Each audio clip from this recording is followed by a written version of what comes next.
Football from Yard, the People's Channel. Greetings, football from Yard Massive. The Reggae Boys' Gold Cup hopes were shattered to pieces with an embarrassing 4-1 defeat to Panama in the final group stage match. An Ishmael Diaz hat-trick and Thomas Rodriguez goal were partially offset by an Amari Bell first-half effort. There was one change to Steve McLaren's previous lineup, with Casey Palmer entering the mix in midfield in place of Dwayne "Busy" Atkinson.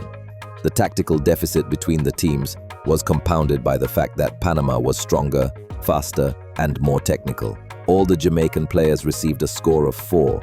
Andre Blake had an exceptionally poor effort on the second goal. There is not much he could have done on the others. Ethan Pinnock had a horrendous last play of the game that was part of a calamitous fourth goal. He was still better than most. The Panamanians treated Richard King like a rag doll, dismissing him with relative ease. King gives up too much space and needs to minimize his mental lapses. Amari Bell got the team on the score sheet, but looked uncomfortable when the Panamanian attackers were able to isolate him. Dexter Lembikisa had an excellent cross on Amari Bell's goal and a couple of good runs forwards. Once again, defensively, he gives up too much space. Latiba Dia was ineffective in midfield. Everything takes too long in possession. He looked better when he moved back into defense. John Russell hasn't displayed the motor that the team requires in the midfield. Everything is a half step late, and his challenges are timid and weak for a player his size. He did get into dangerous goal-scoring positions. Casey Palmer started off the game, being one of the few players who showed any urgency. After that, he primarily sauntered and fouled.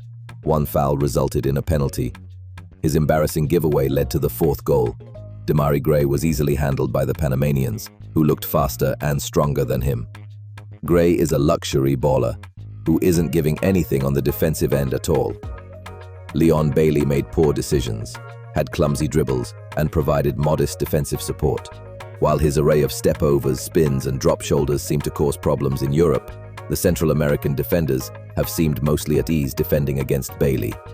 Warner Brown lacked the sharpness required to punish Panama for their mistakes.